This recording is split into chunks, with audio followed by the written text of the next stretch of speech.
Marwadi university మంచి భవిష్యత్తు కోసం తెలుగు విద్యార్థులు ఇష్టపడే యూనివర్సిటీ.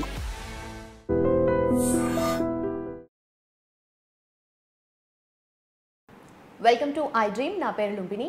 ఫైనాన్షియల్ ఇండిపెండెన్స్తో పాటు ఫైనాన్షియల్ అవేర్నెస్ కూడా పెరుగుతుంది కంపారిటివ్లీ కదా. సో ఫైనాన్షియల్ ఇండిపెండెన్స్ అంటే మనకు తెలుసు, మరి అవేర్నెస్ ఏంటి అంటే మనకు ఎక్కడ ఇన్వెస్ట్ చేయాలి, ఎప్పుడు ఇన్వెస్ట్ చేయాలి, ఇలాంటి బేసిక్ డౌట్స్ మీకు ఉంటాయి, నాకు ఉంటాయి కదా. సో ఇవన్నీ క్లారిఫై చేయడానికి మనతో పాటు AMFI registered mutual fund distributor ఉన్నారనమాట, పిఎస్ చంద్రశేఖర్ సార్. ఆయనతో మాట్లాడి ఇంకా డీటెయిల్స్ అన్ని క్లియర్గా తెలుసుకుందాం. Hello sir, how are you? Hi అండి, how are you? I'm fine అండి. సార్, నేను ఎర్లీ 20sలో ఉన్నప్పుడు ఫస్ట్ ఎర్న్ చేద్దాము అన్న మైండ్ సెట్లోనే ఉన్న, ఇన్వెస్ట్మెంట్ కానీ సేవింగ్స్ కానీ కమ్స్ లేటర్ అని చెప్పేసి. సో ఇప్పుడు ఎర్లీ 20sలో ఉన్న వాళ్ళు ఇన్వెస్ట్మెంట్ చేయాలి అనుకుంటే నెక్స్ట్ కమింగ్ 50 years వరకు వాళ్ళ ప్లాన్ ఎలా ఉండాలి? ఫస్ట్ మీ థాట్ అని చూసారా మేడం, మీరు చేయలేదు కానీ మీ థాట్ పబ్లిక్ మనం ఇవాళ మాట్లాడుతున్నాం అంటే 20 years టైంలోనే ఇన్వెస్ట్ చేయడం అనేది సూపర్ థాట్. ఎవరు చేయట్లేదు కానీ రైట్. కానీ ఈ 20 yearsలో ఒక ఇన్వెస్ట్మెంట్ చేయాలనే థాట్ కానీ వస్తాయి, very very good for them. జనరల్గా ఏంటంటే వాళ్ళ కెరియర్ అప్పుడే స్టార్ట్ అవుతుంది రైట్, లేకపోతే చదువు కంప్లీట్ అయ్యి అప్పుడే బయటకు వస్తుంటారు. ప్రతి ఒక్క ఈ 20 years ఆఫ్ ఏజ్ ఎవరైతే ఇన్వెస్ట్ స్టార్ట్ చేయాలనుకుంటున్నారో వాళ్ళ గోల్స్ సెట్ చేసుకోవాలి, చాలా క్లియర్గా సెట్ చేసుకోవాలి ఫస్ట్ థింగ్.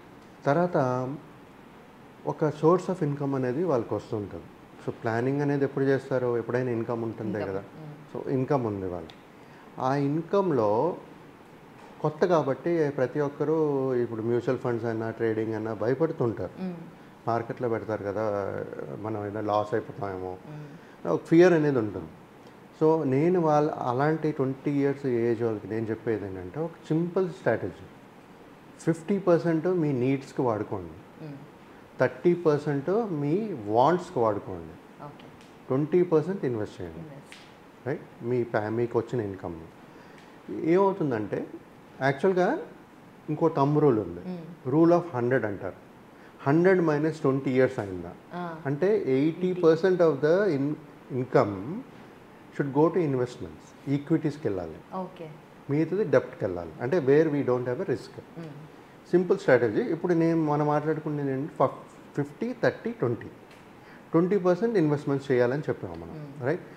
సో దీని ముందు 20% ఇన్వెస్ట్మెంట్స్ చేస్తుంటాము. మళ్ళీ ఒక ఎమర్జెన్సీ ఫండ్ అనేది క్రియేట్ చేసుకోండి. ఒక 3 to 6 months of your salary is emergency fund, which should be దేంట్లో అయితే మన డెప్ట్ ఫండ్స్లోనో లేకపోతే ఎఫ్డీలోనో పోస్ట్ ఆఫీస్ మన బ్యాంక్స్లోనో ఉంచుకోండి, ఎమర్జెన్సీ ఫండ్ అనుకోండి.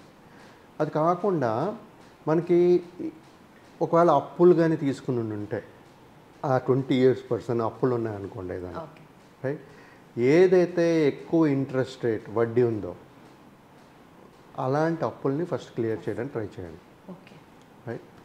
ఇది అయిపోయిన తర్వాత మేడం ఎప్పుడైతే 20 yearsకో వాళ్ళు ఇన్వెస్ట్మెంట్స్ అనేది స్టార్ట్ చేస్తారో వాళ్ళకి చాలా యావరేజెస్ బెనిఫిట్స్ ఉంటాయి. ఒకటి ఏంటంటే ఫస్ట్ ఏంటంటే ఎస్ఐపి అంటాం, సిస్టమాటిక్ ఇన్వెస్ట్మెంట్ ప్లాన్. వాళ్ళ దగ్గర పెద్ద లంసమ్ అమౌంట్ ఉండకపోవచ్చు. ఎస్ఐపి అనేది మంత్లీ ఇన్కమ్ మంత్లీ ఇన్వెస్ట్మెంట్స్ అనేది చేయగలుగుతారు. That can be done by SIP, systematic investment plan.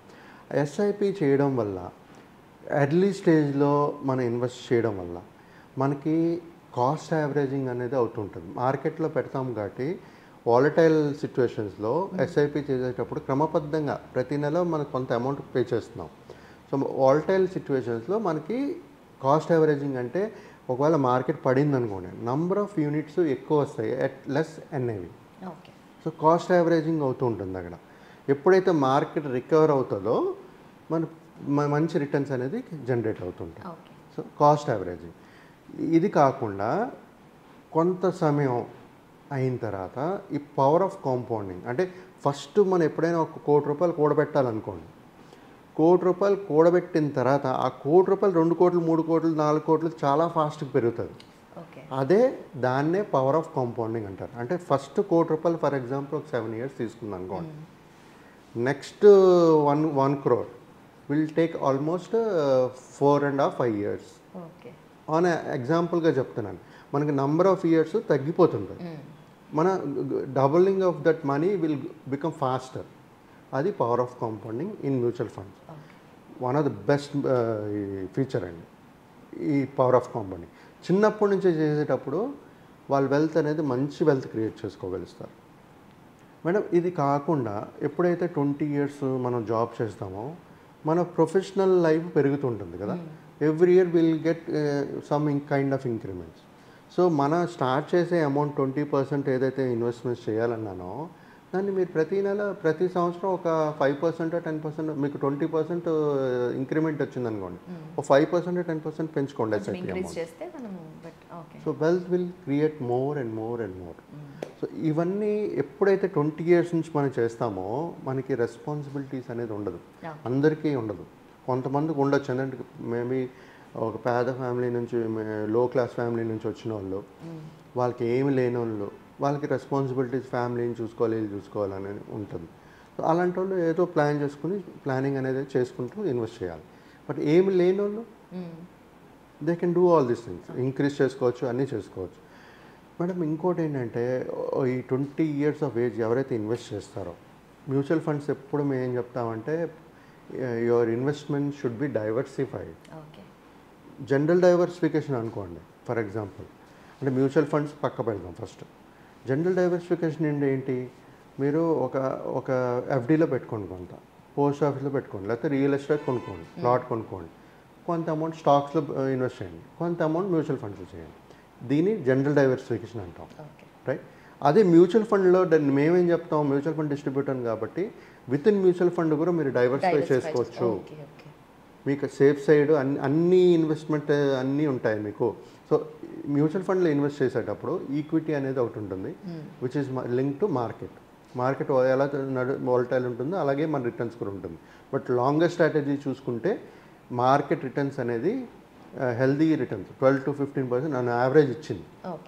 So అలాంటి యావరేజ్ ఒక క్యాల్కులేషన్ చేసుకుని వెల్త్ క్రియేట్ చేయాలనేది చేసుకోవచ్చు మనం. ఇప్పుడు ఈ డైవర్సిఫికేషన్లో మనం ఫర్ ఎగ్జాంపుల్ ఒకవేళ కొంతమంది లంసమ్ అమౌంట్ ఉంది, పెద్ద అమౌంట్ ఉంది, వాళ్ళు వాలటైల్గా మార్కెట్ ఉండేటప్పుడు నేను లంసమ్గా వేయదలుచుకోలేదు అనుకుంటారు. అలాంటి టైంలో ఏం చేయొచ్చు అంటే ఒక డెప్ట్ ఫండ్లో పెట్టుకుని సిస్టమేటిక్ ట్రాన్స్ఫర్ అని ఒక ఈక్విటీకి ఫండ్కి మార్చుకోవచ్చు, దాన్ని ఎస్టీపీ అంటారు. సో ఇలాంటి ఫీచర్స్ అన్నీ ఉపయోగిస్తూ ఇంత ఎంగేజ్లోనే ఒక మంచి వెల్త్ అనేది క్రియేట్ చేసుకోవచ్చు. ఇంపార్టెంట్ ఏంటంటే మేడం ఇక్కడ ఇందాక రెస్పాన్సిబిలిటీస్ గురించి మాట్లాడాం కదా, తన రిస్క్ టాలరెన్స్ ఎంత ఉందో చూసుకోవాలి. అంటే తనకి ఏజ్ ఉంది, రిస్క్ తీసుకోగలరు కాబట్టి higher the risk higher the returns అంటారు. రిస్క్ ఎప్పుడైతే మనం ఎక్కువ తీసుకుంటాం మనకి రిటర్న్స్ కూడా అలాగే వస్తాయి. సో రిటర్న్స్ మనం రిస్క్ తీసుకోలేదనుకోండి, మీరు అంత డబ్బులు డెప్ట్ ఫండ్లో పెట్టుకుంటే మనకి ఇన్ఫ్లేషన్ బీట్ చేసే రిటర్న్స్ కూడా రాదు. So diversification important. ఎంత డైవర్సిఫై చేయాలి, మీ రిస్క్ టాలరెన్స్ ఎంత ఉంది, దాన్ని బట్టి మనం ఇన్వెస్ట్మెంట్స్ అనేది చేసుకోవాలి. సో ఇప్పుడు 20 నుంచి ఇయర్స్లో స్టార్ట్ చేస్తారు కదా, ఆయన ఒక 30 years తీసుకోండి. అంటే when he reaches at the age of 50, 30 years time ఉంది ఆయనకి. He can create wonders, wealth, మంచి వెల్త్ క్రియేట్ చేయగలుగుతారు. కాకపోతే దీంట్లో ఏంటంటే ఎస్ఐపి చేసేటప్పుడు కన్సిస్టెంట్గా డిసిప్లిన్డ్గా ఇన్వెస్ట్ చేస్తూ పోవాలి. లేదు నేను 30 సంవత్సరాలు నేను చేయలేను, నాకు ఓపిక లేదు అన్నారనుకోండి, మీరు ఒక 10-15 years అగ్రెసివ్గా ఇన్వెస్ట్ చేయండి. అంటే మీ 20 ఉంది కదా, 20 అయితే 35 కానీ 40 కానీ, ఆ 15-20 years అగ్రెసివ్గా ఇన్వెస్ట్ చేయండి. అంటే ఎక్కువ పెట్టండి, మీకు వస్తున్న ఇన్కమ్ ఎంత, మీకు ఎంత ఖర్చులు అవుతున్నాయి, ఎంత మిగులుతుంది మొత్తం వేయండి. మీరు ఎమర్జెన్సీ ఫండ్ పెట్టుకోండి, మొత్తం చేయండి. మీరు గోల్ ఏదైతే 30 yearsలో అచీవ్ అవ్వాలనుకుంటున్నారో 20 yearsలో మీరు అచీవ్ అవ్వగలుగుతారు. లేదండి ఇది కూడా కట్టలేను, నేను ప్రతి నెల కట్టలేను, నేను బిజినెస్ మ్యాన్ అన్నాను అనుకోండి, లంసమ్గా యాడ్ చేస్తూ పోవడం. బిజినెస్ ఏంటంటే వాళ్ళకి మంత్లీ ఇన్కమ్ లాగా రాదు, ఒకేసారి వస్తుంటుంది. సో అలాంటి వాళ్ళు ఏం చేయాలంటే వచ్చినప్పుడల్లా లంసమ్ ఇన్వెస్ట్ చేస్తూ పోవడం. సమయం ఉండేటప్పుడు ఈ cost averaging, power of compounding is చాలా క్రూషియల్గా ప్లే చేస్తుంది, మంచి రిటర్న్స్ కనబడతాయి వాళ్ళకి. సో ప్రతి ఒక్కరు నేను చెప్పేది ఏంటంటే మేడం, ఈ 20 years ఆఫ్ ఏజ్ ఉన్న వాళ్ళకి వాళ్ళకి సమయం 30 years ఉంటుంది. మ్యూచువల్ ఫండ్ ఎప్పుడూ సమయం ఇంపార్టెంట్. మీరు చిన్న అమౌంట్ పెట్టినా 30 years ఉంటే మీకు మంచి వెల్త్ క్రియేట్ అవుతుంది. అదే మీరు చెప్పేదాన్ని బట్టి డ్యూరేషన్ ఇస్ మోస్ట్ ఇంపార్టెంట్. అదే మీకు 10-15 yearsలోనే మీకు నాకు సమయం ఇప్పుడు ఒక 40 years పర్సన్ 10 yearsలో నాకు ₹1,00,00,000 కావాలంటే చాలా ఎక్కువ ఇన్వెస్ట్ చేయాలి ఎస్ఐపి అమౌంట్. అందరి వల్ల కాదు అది, కొన్నిసార్లు కావు. సో అలాంటప్పుడు చిన్నప్పటి నుంచే ఒక 5,000 వేసినా 10,000 వేసినా వాళ్ళకి వెల్త్ క్రియేట్ అవుతుంది. ఓకే, సో ఈ విధంగా ప్లాన్ చేసుకోవాలి మేడం. ఎస్, చూశారు కదా. సో మ్యూచువల్ ఫండ్స్లో always duration is most important. ఎంత ఎక్కువ డ్యూరేషన్ ఉంటే అంత ఎక్కువగా మనం సేవ్ చేసి అది డబుల్ అయ్యే ఛాన్సెస్ ఉంటాయి అన్నమాట. And thank you so much for watching.